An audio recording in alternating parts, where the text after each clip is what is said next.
A look back at Game of Thrones' history with the Emmys. The Emmys have shown themselves to be so incompetent that they make the Oscars look like a stable of absolute integrity.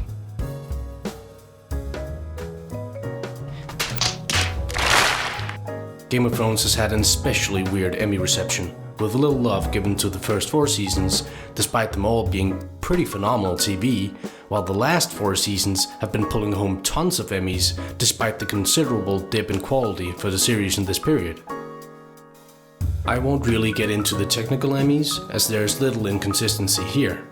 Game of Thrones has been the most ambitious and most expensive TV production for its entire run, and the Emmys have rightfully been awarding the show handsomely in this area. I'll limit my commentary to the Emmys for acting, directing, writing, and best drama. I might come across as very generous with the actors and actresses of the show, but that is because I truly believe that Game of Thrones has had the greatest cast of all time for a TV show.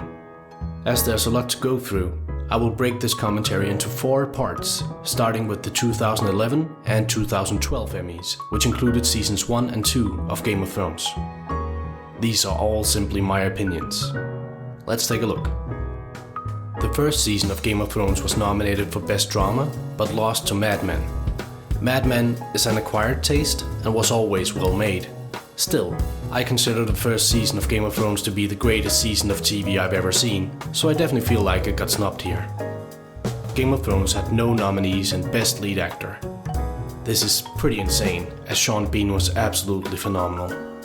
It's hard to argue for a definitive deserved winner this year, as it was filled with great actors putting on great performances, including Hugh Laurie, Michael C. Hall, Steve Buscemi, and Kyle Chandler, who ultimately won.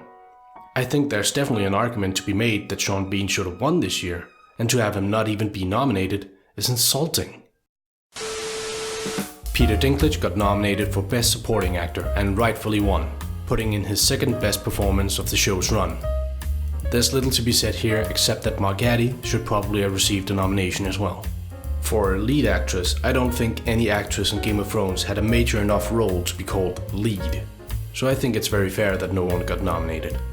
Supporting actress, however, there can be little doubt that Michelle Fairley and Lena Headey should both have been nominated, and Headey especially should have been in the running for the win. None of them were nominated. That's pretty weak decision making, Emmys. The 9th episode, Baelor, got nominated for Best Writing for a Drama and lost to the series finale of Friday Night Lights. I've never seen Friday Night Lights, and I have no plans on watching it either. Its finale is considered an all-time great resolution to a long-running show, so even though I consider Baelor to be an absolutely breathtaking episode of TV, I'll accept the fact that it only got nominated. The pilot episode of Game of Thrones got nominated for Best Directing, and while there's some great scenes and performances in this episode, it is also very exposition heavy and by extension uninteresting a lot of the time. It is easily the weakest episode of the first season, so I don't think it should even have been nominated. I think both episodes 9 and 10 were worthy of a nomination here, but not a win.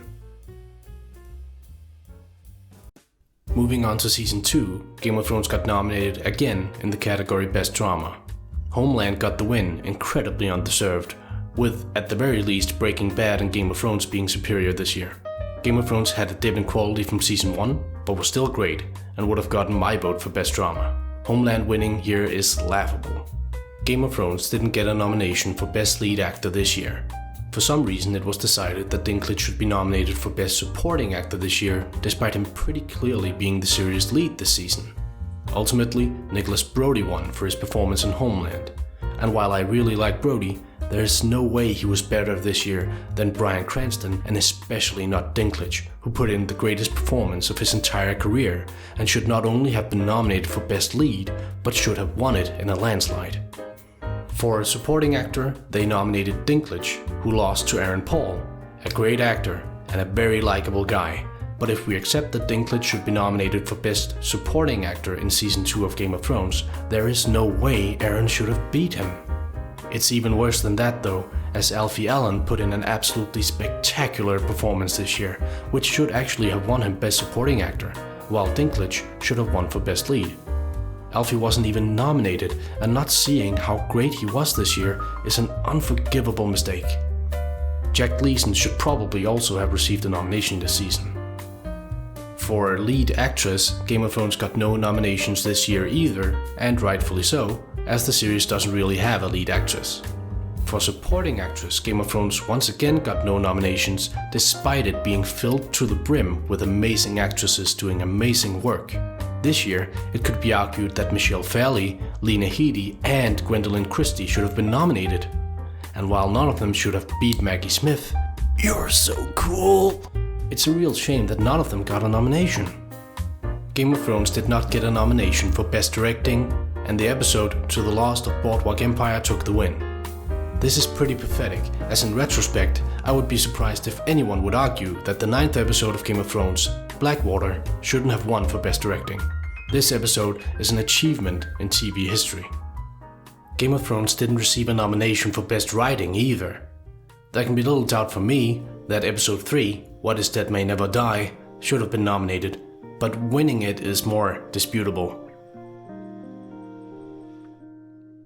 Okay, that's it for my first part of this Game of Thrones Emmy Run series. I'll see you guys when I get to part 2, which will be soon, I hope. See ya.